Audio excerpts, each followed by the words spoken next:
Picture this: two families, two fortunes, two destinies. Both began in the 1800s with wealth so massive it reshaped American capitalism. But today, one dynasty still commands over $10 billion. The other, gone, vanished so completely that when its last heiress died in 2019, her estate was worth just $1.5 million. These are the Rockefellers and the Vanderbilts. Two American empires, two titans of industry, but only one family kept its wealth. Title: Why one dynasty kept billions, while the other lost everything. Cornelius Vanderbilt began with steamboats. Then came railroads. At his peak, Vanderbilt was worth over $105 million, around $2.5 billion today. John D. Rockefeller, meanwhile, built Standard Oil. He became the richest man in modern history, nearly $200 billion adjusted for inflation. Two empires of unimaginable scale, two legends of American wealth. But their stories took very different turns. When Gloria Vanderbilt, the last famous descendant, passed away, her massive inheritance? Gone. The Vanderbilt fortune had evaporated across generations. Meanwhile, the Rockefeller wealth lives on, supporting more than 200 family members, foundations, and investment portfolios, all still growing. Animated family tree reveal: Rockefeller branches expand while Vanderbilt branches fade. So what happened? Why did one dynasty collapse while the other rose stronger with every generation? It wasn't luck. It wasn't timing. It wasn't business skill. It came down to one thing: estate planning. But not the kind you think. Most people think estate planning is about death, who gets what after you're gone. But the wealthy? They think very differently. Middle-class estate planning has three fatal flaws. 1. It ignores taxes. Without planning, the government becomes your biggest beneficiary.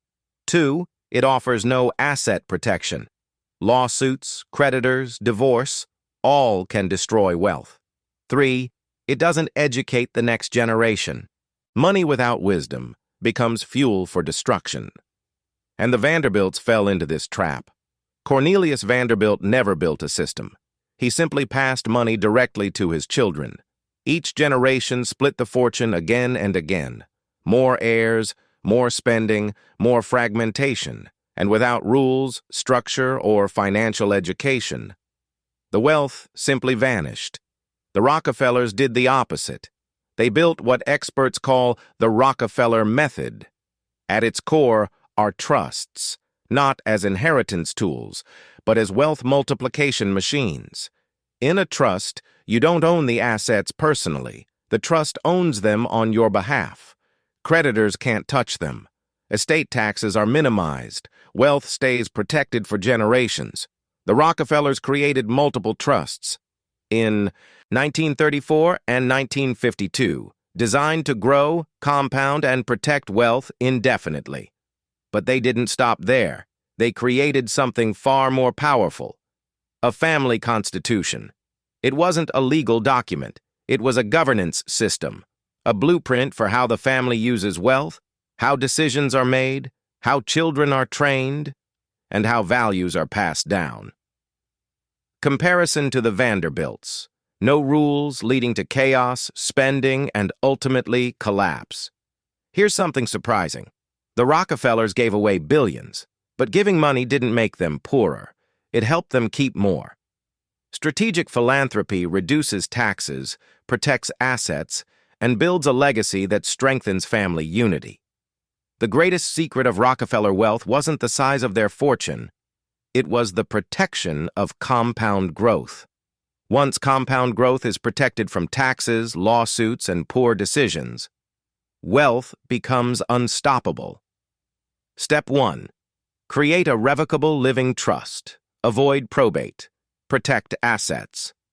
Step 2. Start a family constitution. Define values. Educate kids. Set wealth rules. Step 3. Use strategic philanthropy. Start with a donor-advised fund. Step 4. Use irrevocable or dynasty trusts as wealth grows. Step 5. Hire professional managers, just like the Rockefellers. Step 6. Teach the next generation early. You don't need Rockefeller money to build a Rockefeller system, whether you're protecting $50,000 or $50 million. The same tools are available to you. The Vanderbilts saw wealth as a lifestyle. The Rockefellers saw wealth as a responsibility. One path leads to depletion, the other to generational power. The best time to start was 20 years ago. The second best time is today.